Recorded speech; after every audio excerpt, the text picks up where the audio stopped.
दोस्तों, आपने पुष्पा मूवी तो ज़रूर देखी होगी, जो इन दिनों बॉक्स ऑफिस के सारे रिकॉर्ड तोड़कर पूरे देश भर में धूम मचा रही है। इस मूवी में दिखाया गया हीरो पुष्पा यानी अल्लू अर्जुन 1000 रुपये दिन की मजदूरी के लिए लाल चंदन की तस्करी करता है और आगे भी इस मूवी की कहानी इसी लाल चंदन के इर्द गिर्द घूमती है। अगर आपने इस मूवी को देखा होगा तो आपके मन में यह सवाल तो ज़रूर आया होगा कि ये लाल चंदन आखिर है क्या।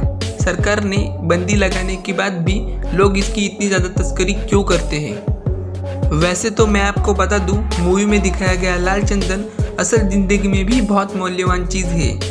इस बात का अंदाज़ा आप इसी बात से लगा सकते हैं कि अंतर्राष्ट्रीय बाजार में 1 टन लाल चंदन की कीमत 1 करोड़ से भी ज़्यादा है।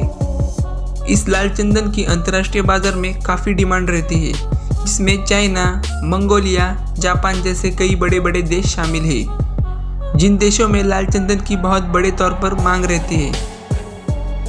मगर यह लाल चंदन दुनिया के गिने चुने देशों में ही पाया जाता है, जिनमें दुनिया का 90% लाल चंदन अकेले भारत में पाया जाता है और यही बात लाल चंदन को भारत का लाल सोना बना देती है। आज का ये वीडियो काफ़ी इंफॉर्मेटिव होने वाला है, इसलिए इसे एंड तक देखिए। तो हम पहले ये जान लेते हैं कि ये लाल चंदन आखिर है क्या और नॉर्मल चंदन और लाल चंदन में क्या फ़र्क होता है। दोस्तों, लाल चंदन दुनिया की सबसे महंगी लकड़ी है। इसका इस्तेमाल दवाइयाँ, फर्नीचर और ब्यूटी प्रोडक्ट जैसे चीज़ों में होता है। लाल चंदन को हिंदी में रक्त चंदन भी कहा जाता है। इसके अलावा इंग्लिश में लाल चंदन को रेड सैंडुलर वुड भी कहा जाता है। अब हम ये जान लेते हैं कि नॉर्मल चंदन और लाल चंदन में क्या फ़र्क होता है। नॉर्मल चंदन की लकड़ी पीले या फिर सफ़ेद रंग की होती है और नॉर्मल चंदन की लकड़ी से सुगंध आती है, मगर लाल चंदन की लकड़ी लाल रंग की होती है और उससे कोई सुगंध नहीं आती। इसके अलावा लाल चंदन के पेड़ को बड़ा होने में करीब 15 साल का समय लगता है। लाल चंदन की लकड़ी नॉर्मल चंदन की लकड़ी से काफ़ी ज़्यादा भारी होती है, इसी कारण से यह पानी में बड़े आसानी से डूब जाती है। इसके अलावा नॉर्मल चंदन का पेड़ हमें कहीं भी बड़े आसानी से मिल जाता है, मगर लाल चंदन का पेड़ हमें इतनी आसानी से नहीं मिलता। अब सवाल आता है कि ये लाल चंदन दिखता कैसे है। करीब 8 से 10 मीटर ऊंचा यह पेड़ भारत के आंध्र प्रदेश और तमिलनाडु राज्य में शेषाचल की पहाड़ियों में पाया जाता है। अंतर्राष्ट्रीय बाजार में रक्त चंदन की कीमत ज़्यादा है और डिमांड भी ज़्यादा होने के बावजूद इसका उत्पादन काफ़ी कम होता है।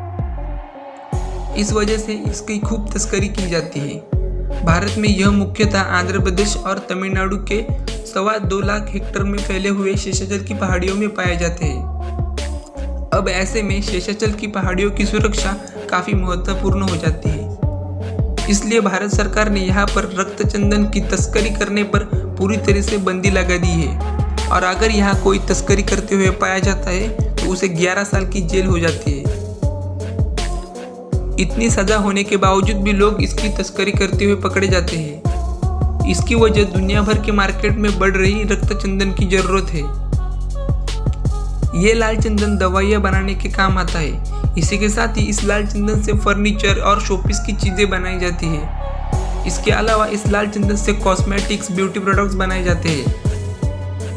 इसी के साथ ही इस लाल चंदन का इस्तेमाल संगीत के वाद्य बनाने में भी किया जाता है और इसके अलावा लाल चंदन के कई इस्तेमाल होते हैं और इन सब कारणों से अंतर्राष्ट्रीय बाजार में और खासकर चाइना में लाल चंदन की हमेशा डिमांड रहती है और इस वजह से इसकी बहुत बड़े तौर पर तस्करी की जाती है और बढ़ती तस्करी की वजह से यह पेड़ विलुप्त होने की कगार पर है। इस वजह से भारत सरकार ने इसे काटने पर बंदी लगा दी है। अब तक भारत सरकार ने इसका संरक्षण करने की काफ़ी कोशिशें की है और आगे भी करती रहेंगी।